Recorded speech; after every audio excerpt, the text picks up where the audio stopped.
Hello friends, welcome है आप सभी का आपके अपने यूट्यूब चैनल ऑनलाइन 247 में। आज की इस वीडियो में पर्यावरण के टॉप 30 क्वेश्चन पे चर्चा करेंगे। वीडियो अगर पसंद आता है तो लाइक शेयर जरूर कीजिएगा। क्वेश्चंस के साथ साथ इस क्वेश्चन से रिलेटेड जो भी इंपॉर्टेंट फैक्ट्स हैं वो भी अपन डिस्कस करेंगे। सो बिना देर के हुए चलिए वीडियो को करते हैं स्टार्ट।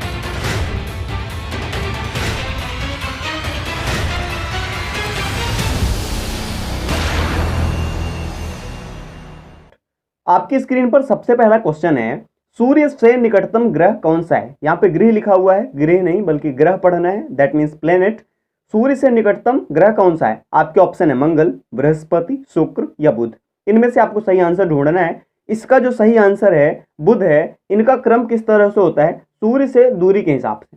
सबसे निकटतम है बुध, उसके बाद आता है शुक्र, उसके बाद पृथ्वी, फिर मंगल, देन बृहस्पति, देन शनि, देन अरुण और इसके बाद लास्ट में वरुण। ठीक है, प्लूटो को ग्रह की परिभाषा से हटा दिया गया है। तो अब कुल मिला के 8 ग्रह ही हैं हमारे सौरमंडल में।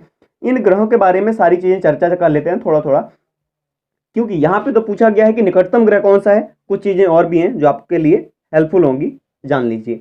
बुध सबसे निकटतम ग्रह है। शुक्र की बात करें तो शुक्र के बारे में क्या कहा गया है कि यह सबसे गर्म ग्रह है, पूरे सौरमंडल का सबसे गर्म ग्रह है और पृथ्वी की जुड़वा बहन भी कहा जाता है।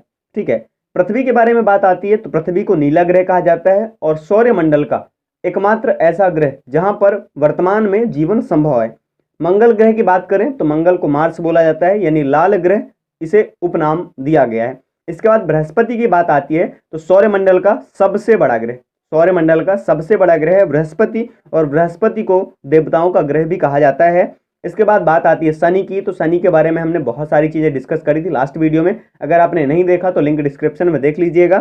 और इसके बाद अच्छा, शनि के बारे में एक चीज और मैं बता दूं आपको कि शनि जो है सेकेंड लार्जेस्ट प्लेनेट है आपके सौरमंडल का, दूसरा सबसे बड़ा ग्रह है और सबसे ज्यादा उपग्रहों वाला ग्रह भी है। ठीक है, if I am not wrong. आगे बात करें अरुण और वरुण की, तो क्रमशः 7वां और 8वां स्थान है इनका सूर्य से दूरी के हिसाब से। यहां से बढ़ते हैं क्वेश्चन नंबर 2 की ओर, और ये रहा क्वेश्चन नंबर 2 आपकी स्क्रीन पर। किसी पारितंत्र में तत्वों का चक्रण कहलाता है? ऑप्शन है जीव भू रासायनिक चक्र, भूवैज्ञानिक चक्र, रासायनिक चक्र या फिर इनमें से कोई नहीं। ये क्वेश्चन लास्ट वीडियो में हमने डिस्कस किया था, अगर आपने देखा है तो कमेंट जरूर कीजिएगा। इसका आंसर यहाँ पे डिस्कस नहीं करेंगे। बढ़ते हैं क्वेश्चन नंबर 3 की ओर। क्वेश्चन नंबर 3 आपकी स्क्रीन पर, गिरि राष्ट्रीय उद्यान किस राज्य में स्थित है? तो बात अगर गिरि राष्ट्रीय उद्यान की आती है तो इसके बारे में कुछ चीजें शायद हमने डिस्कस करी थी, और ये आपके गुजरात राज्य में स्थित है। गुजरात राज्य में स्थित है, साथ ही साथ एशियाई सिंहों के लिए प्रसिद्ध है। गुजरात उनका आश्रय स्थल है, ठीक है, जो बताया गया है। और इसके क्षेत्रफल के बारे में मैंने बात करी थी, वो कितना है? 1424 किलोमीटर वर्ग किलोमीटर। 1424 वर्ग किलोमीटर ये जो गिरि राष्ट्रीय उद्यान है इसका क्षेत्रफल है। आगे बढ़ते हैं यहां से क्वेश्चन नंबर 4 की ओर। इंसुलिन की रासायनिक प्रकृति के बारे में पूछा गया है, chemical nature of insulin. Insulin की बात आती है तो सबसे पहले तो आपको यह जानना जरूरी है कि इंसुलिन जो है वो एक जंतु हार्मोन है। जंतु हार्मोन का मतलब जंतुओं में स्रावित होता है, पादपों में या पौधों में स्रावित नहीं होता है। इंसुलिन की प्रकृति ऑप्शन है विटामिन, प्रोटीन, वसा, कार्बोहाइड्रेट। ये ऑप्शन है आपके पोषक तत्वों वाले चैप्टर से इसे उठाया गया है। इसका जो सही आंसर है वो है प्रोटीन। लेकिन अब बात इंसुलिन की आ गई है तो ये भी समझ लीजिए कि कहाँ से स्रावित होता है। इंसुलिन की बात आई है तो ये भी जान लीजिए कि ये आग्नेयाशय की, आग्नेयाशय होता है पैंक्रियाज जिसे हम बोल देते हैं, उसके अंतःस्रावी भाग, लैंगरहैंस के द्वीप आपने नाम सुना होगा, उसकी बीटा कोशिकाओं से स्रावित होता है। तो ये चीजें जानना आपके लिए हेल्पफुल था। आगे बात करते हैं क्वेश्चन नंबर 5, ये रहा आपकी स्क्रीन पर। पौधों में अर्धसूत्री विभाजन होता है। पौधों में अर्धसूत्री विभाजन होता है, स्थान पूछा गया कौन से हिस्से में होता है? मूल शीर्ष में, पराग कणों में, तने में या फिर परागकोश में? तो इसका जो सही आंसर है परागकोश में। लेकिन बात अगर अर्धसूत्री विभाजन की है तो इससे जुड़ी चीजें भी जान लीजिए। अर्धसूत्री विभाजन जो होता है वो लैंगिक प्रजनन के लिए आवश्यक होता है, लैंगिक प्रजनन से रिलेटेड है अर्धसूत्री विभाजन, और लास्ट में 4 अगुणित कोशिकाएं बनती हैं अर्धसूत्री विभाजन में। इसे हम अर्धसूत्री विभाजन को मियोसिस भी बोल देते हैं इंग्लिश में। आगे बात करें क्वेश्चन नंबर 6 रहा आपकी स्क्रीन पर। क्वेश्चन है, माफ कीजिएगा, क्वेश्चन है जैविक समुदाय में प्राथमिक उपभोक्ता है मांसाहारी, सर्वाहारी, शाकाहारी या टेट्रीबोरस। ये इंग्लिश में दिया गया, 3 हिंदी में दिए गए हैं। आपको सारे ऑप्शन या तो इंग्लिश में देखने को मिल सकते हैं या फिर हिंदी में देखने को भी मिल सकते हैं। इसका जो सही आंसर है वो है शाकाहारी। लेकिन जैविक समुदाय की बात हमने पिछले वीडियो में भी करी थी, कोई ऐसा क्वेश्चन फंसा था। देखिए, प्राथमिक उपभोक्ता पहले सबसे पहले आता है उत्पादक। उत्पादक कौन होते हैं? पेड़ पौधे, ठीक है, घास फूस वगैरह, ठीक है, जो अपना भोजन स्वयं बनाते हैं। और जो उत्पादक के ऊपर प्राथमिक उपभोक्ता डिपेंड होता है, मतलब जैसे हिरण कह दें, गाय कह दें, जो मांस नहीं खाते। इसके बाद ऐसे क्रम बढ़ता जाता है, द्वितीयक उपभोक्ता, ठीक है, और अंतिम में जो सबको खा ले वो कहलाता है लास्ट वाला, ठीक है। और उसके बाद फिर आता है अपघटक, जो उनको भी मरे सड़े गले जीवों को खा ले, ठीक है। तो अभी मैंने आपसे वादा भी किया था कि लास्ट वीडियो में कि एक अच्छा वीडियो आने वाला है खाद्य श्रृंखला और खाद्य जाल के बारे में, तो उसका इंतजार कीजिएगा। वीडियो कैसा लग रहा है, क्वेश्चंस के लेवल कैसे लग रहे हैं, वो भी आप कमेंट जरूर कीजिएगा। रिक्वेस्ट ये करूंगा कि चैनल पर अगर पहली बार विजिट कर रहे हैं तो आप सहयोग, सपोर्ट, प्यार के नाते जो भी आप समझें, चैनल को सब्सक्राइब कर लीजिएगा अपने प्यारे हाथों से। और अगले क्वेश्चन की ओर बढ़ते हैं। ज्वर नियंत्रण में, यानी बुखार जब आपको आ जाती है तो बुखार के नियंत्रण में, फीवर के नियंत्रण में आमतौर पर सबसे अधिक प्रयोग में लाई जाने वाली औषधि कौन सी है? आपके ऑप्शन है ब्रूफेन, बी कॉम्प्लेक्स, पैरासीटामॉल और लिप 52। देखिए, पैरासीटामॉल की बात जब भी आती है तो दिमाग में एक ही चीज दौड़ती है कि हमें या किसी व्यक्ति को बुखार आ गया है। तो पैरासीटामॉल एक ऐसी प्रचलित दवाई है, प्रचलित औषधि है, जिसका उपयोग आमतौर पर ज्वर नियंत्रण में किया जाता है। तो ये क्वेश्चन रहा आपके सामने, क्वेश्चन नंबर 8। अब देखिए, इसमें पूछा गया है कि दही निर्माण हेतु, यहां पे क्वेश्चन ये पूछ सकता है कि दूध से दही निर्माण हेतु कौन सा सूक्ष्म जीव उत्तरदायी होता है? आपके ऑप्शंस आपके सामने हैं, क्वेश्चंस को ध्यान से देख लीजिए, केयरफुली रीड कर लीजिए। इसका जो सही आंसर है वह फोर्थ, मतलब लैक्टोबैसिलस जो जीवाणु होता है, बैक्टीरिया होता है, वो दूध से दही के निर्माण के लिए रिस्पॉन्सिबल होता है। अब बात अगर लैक्टोबैसिलस की आ गई है तो यहाँ पे ये भी जानना जरूरी है कि लैक्टोबैसिलस जो होता है स्त्रियों की योनि में भी उपस्थित होता है, मनुष्य की आहार नाल में भी उपस्थित होता है, और ये रॉड नुमा होता है, मतलब छड़ के आकार का होता है। तो इसका आकार भी आप ध्यान रख सकते हैं। क्वेश्चन नंबर 9 की बात करते हैं। क्वेश्चन नंबर 9 आपकी स्क्रीन पर है। बोला गया है मानव रुधिर वर्ग की खोज सर्वप्रथम किस वैज्ञानिक ने की थी? आपके ऑप्शन है लैंड स्टीनर, जेनिंग्स, पेंटिनेमास्ट, कार्ल मार्क्स। तो इसका जो सही आंसर है वह लैंड स्टीनर। जी हाँ, लैंड स्टीनर ने ही सर्वप्रथम मानव रुधिर वर्ग की खोज करी थी। अब बात मानव रुधिर की आ गई है, मतलब ह्यूमन ब्लड की आ गई है। तो ब्लड को समझ लीजिए कि ब्लड के दो हिस्से होते हैं, एक द्रवीय भाग होता है जिसे हम प्लाज्मा बोल देते हैं, और दूसरा भाग होता है ठोस, जो सेल से मिलकर, कोशिकाओं से मिलकर के बना होता है। अच्छा, ब्लड के बारे में एक चीज और पूछी जाती है कि किस प्रकार का ऊतक है, तो वो संयोजी ऊतक होता है। अच्छा, रुधिर कोशिकाओं की बात कभी आ जाए तो रुधिर कोशिकाएं 3 प्रकार की होती हैं। पहला लाल रक्त कणिकाएं जिसे हम बोल देते हैं, ठीक है ना, श्वेत रक्त कणिकाएं बोल देते हैं, और तीसरा होता है प्लेटलेट्स होती है, ठीक है। तो ये चीज भी है। अब एक क्वेश्चन यहाँ से बहुत अच्छे से बन सकता है आपके वर्ग 3 के हिसाब से कि ये जो प्लाज्मा होता है, द्रवीय भाग होता है आपके रक्त का जो द्रवीय भाग प्लाज्मा होता है, उसमें पानी की मात्रा कितने परसेंट होती है? तो पानी की मात्रा हमेशा ध्यान रखिएगा कि 91 से 92% तक पानी उपस्थित होता है आपकी प्लाज्मा में। क्वेश्चन नंबर 10 और सबसे महत्वपूर्ण क्वेश्चन, प्याज, आलू और अदरक हैं, ऑप्शन है जड़, तना, अपस्थानिक जड़ें या फिर सल्क पत्र। तो इसका जो सही आंसर है वो है तना। जी हाँ, ये रूपांतरित तने का प्रकार है, आलू, प्याज और अदरक। और यहां से अब आगे बढ़ते हैं क्वेश्चन नंबर 11 की ओर। एक कोशिकीय सूक्ष्म जीव है, आपको बताना है कि निम्नलिखित में से कौन सा एक कोशिकीय सूक्ष्म जीव है? स्पायरोगायरा, विषाणु, पैरामीशियम या फिर हाइड्रा। इसका जो सही आंसर है ऑप्शन के अकॉर्डिंग पैरामीशियम सही है, और पैरामीशियम ही यूनिसेल्युलर, मतलब एक कोशिकीय या एक कोशीय सूक्ष्म जीव है।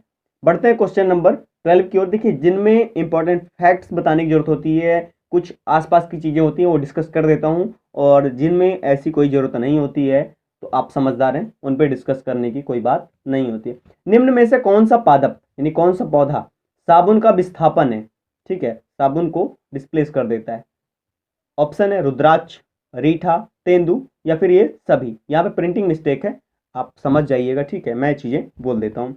तो इसका जो सही आंसर है वो है रीठा, और रीठा जो है, रीठा पादप यानी पौधा, वो साबुन का विस्थापन है। आप स्क्रीन में इमेज भी देखते चलेंगे, हर क्वेश्चन के साथ कुछ ना कुछ चीजें ऐड की गई हैं, और जिससे आपको समझने में आसानी होगी। इसमें बोला गया निम्नलिखित वाहनीय ईंधनों, ये ईंधन लिखा हुआ है, निम्नलिखित वाहनीय ईंधनों में से किसको आजकल पर्यावरण स्नेही माना जाता है, मतलब जो चीज पर्यावरण को प्रभावित नहीं करती है। आपके ऑप्शन है डीजल, फिर है पेट्रोल, या फिर द्रवित पेट्रोलियम गैस जिसे हम एलपीजी बोल देते हैं, लिक्विड पेट्रोलियम गैस, या फिर संपीड़ित प्राकृतिक गैस जिसे हम सीएनजी बोल देते हैं, कॉम्प्रेस्ड नेचुरल गैस। तो इसका सही आंसर फोर्थ ऑप्शन ही है, कॉम्प्रेस्ड नेचुरल गैस। अब बात आ गई है कॉम्प्रेस्ड नेचुरल गैस यानी सीएनजी की। तो आपको पता होगा दिल्ली में शायद सभी वाहन ऐसे ही चल रहे हैं, सीएनजी से ही चल रहे हैं, अधिकतर ऑटो रिक्शा वाहन जो भी चलने वाले हैं। सीएनजी की बात आ गई है, तो सीएनजी में कौन कौन से मतलब किस किस चीज़ का संगठन होता है, इसका प्रमुख जो संगठन होता है वो होता है आपका मीथेन। मीथेन के साथ साथ इथेन और प्रोपेन ये चीज़ें शामिल होती हैं। और सीएनजी चूंकि ये प्राकृतिक गैस से ही मिलकर बनी होती है, उसी का एक कॉम्प्रेस्ड रूप है, मतलब उसी का एक संपीड़ित रूप है, इसलिए इसका जो प्रमुख संगठन है वो मैंने कहा मीथेन है। ठीक है, ये रंगहीन भी होती है, ये गंधहीन भी होती है, और ये विषहीन भी होती है, मतलब विषैली नहीं होती है, इसीलिए इसे इको फ्रेंडली बोला गया, मतलब पर्यावरण से नहीं माना जाता है। बात करते हैं क्वेश्चन नंबर 14 की, और ये रहा आपकी स्क्रीन पर। चलिए केबीसी खेलिए, बताइए इसका आंसर क्या है। जब एक जीव दूसरे सहजीवी जीव को प्रभावित किए बिना लाभ लेता है तो कहलाता है परजीवी कहलाता है, यह सहभोजी कहलाता है, या फिर मृतोपजीवी कहलाता है, या फिर सहजीवी संबंध कहलाता है। तो इस तरह की जब भी कोई बात आए, जैसे बगुले और भैंस की बात आती है, तो बगुला भैंस को नुकसान नहीं पहुंचाता, बस उसकी पीठ पर जो भी छोटे मोटे कीड़े मकोड़े होते हैं वो उन्हें खाता है, जबकि भैंस को कोई नुकसान नहीं पहुंचाता। तो ये इस तरह का संबंध जो होता है वह सहजीवी संबंध होता है, मतलब साथ में रहकर जीवन यापन कर रहे हैं, एक दूसरे को कोई किसी तरह से प्रभावित नहीं कर रहा है। आगे बढ़ते हैं क्वेश्चन नंबर 15। निम्नलिखित में से कौन कायांतरित सेल का उदाहरण है। कायांतरित सेल का उदाहरण बताना है आपको। आपके ऑप्शन है बलुआ पत्थर, ग्रेनाइट, संगमरमर, या फिर चूना पत्थर। तो यहां पर जो आपका सही आंसर होना चाहिए वो है संगमरमर। जी हाँ, संगमरमर कायांतरित सेल का उदाहरण है। आगे बढ़ते हैं क्वेश्चन नंबर 16 की ओर, और ये शायद जनरल नॉलेज भी इंप्रूव करेगा आपकी, ये जानना जरूरी था। राज्यसभा में होने वाली सभी सभाओं की अध्यक्षता कौन करता है। उपराष्ट्रपति, राष्ट्रपति, प्रधानमंत्री, या फिर मुख्य न्यायाधीश। अच्छा, ये सुप्रीम कोर्ट के मुख्य न्यायाधीश बोला गया है, ठीक है, ये समझ के रखिएगा। बट इसका ऑप्शन जो सही है वो आंसर है उपराष्ट्रपति। यहां से आगे बढ़ते हैं क्वेश्चन नंबर 17 पे डिस्कस करते हैं, और ये बड़ा अच्छा क्वेश्चन है। निम्नलिखित में से या निम्न में से किस मिट्टी का विस्तार भारत में सबसे अधिक है। तो भारत में किस मिट्टी का विस्तार सबसे अधिक है बताइए। काली मिट्टी, जलोढ़ मिट्टी, लाल मिट्टी, या बलुई मिट्टी। देखिए यहाँ पे बात आती है जलोढ़ मिट्टी की, तो जलोढ़ मिट्टी का विस्तार भारत में सबसे अधिक है, और इसमें पोटास एवं चूना की प्रचुरता होती है। किसमें मैं बात कर रहा हूँ, जलोढ़ मिट्टी की। कितने परसेंटेज भाग पर है, 43.4 के समथिंग परसेंटेज पर ये जलोढ़ मिट्टी का विस्तार है। और इसके बाद दूसरे नंबर पर सबसे ज्यादा पाई जाने वाली मिट्टी है लाल मिट्टी, इसका परसेंटेज है 18.6% हिस्से पर फैली हुई है। इसमें नाइट्रोजन व पोटास की मात्रा कम होती है। जलोढ़ में मैंने बोला था पोटास और चूना की मात्रा की प्रचुरता होती है, मतलब अधिकता होती है, और इसमें लाल मिट्टी में आपके नाइट्रोजन व पोटास की मात्रा कम होती है। अच्छा, यहाँ पे बात आई है अगर मिट्टी की, तो मैं आपसे क्वेश्चन करना चाहूंगा कि स्टडी ऑफ सॉइल यानी मिट्टी का अध्ययन क्या कहलाता है। आपने देखा होगा, आपने सर्च भी किया होगा, अगर आप इस वीडियो को देख रहे हैं तो आप एक चीज सर्च करते हैं, आपके एग्जाम में पेडागॉजी पूछी जाती है, दैट मीन्स शिक्षा शास्त्र पूछा जाता है। बट बहुत से लोग बोलते हैं पेडोलॉजी, है ना, जो कि सही नहीं है। यहाँ पे मैं यही चीज आपको कंफर्म कराना चाह रहा था कि पेडोलॉजी जो एक्चुअल में होता है वो मिट्टी का अध्ययन होता है, मिट्टी का अध्ययन पेडोलॉजी कहलाता है, और जो हम पढ़ते हैं वो एक्चुअल में पेडागॉजी होता है। तो जो भी मतलब गलत प्रोनाउंस करते हैं वो इन चीज़ों का ध्यान रखेंगे, क्योंकि आपकी इमेज खराब नहीं होनी चाहिए। क्योंकि आपने पेडोलॉजी पढ़ना है मतलब मिट्टी का अध्ययन थोड़ी कर रहे हैं आप, ठीक है। आप टीचर बनने जा रहे हैं तो आपको इन सब चीज़ों में सतर्कता बरतनी है, ठीक है। और यहाँ से बढ़ते हैं क्वेश्चन नंबर 18 की ओर, ये रहा आपकी स्क्रीन पर, और ये है क्वेश्चन प्लेग है। प्लेग एक रोग है, आप जानते हैं ये किस प्रकार का रोग है। विषाणु जनित यानी वायरस से फैलता है, कवक जनित या फिर जीवाणु जनित यानी बैक्टीरिया से फैलता है, या फिर खनिज जनित बीमारी। तो इसका जो सही आंसर है वो जीवाणु जनित बीमारी है। अब वो कौन सा जीवाणु है बताइए जिस जो प्लेग फैलाता है।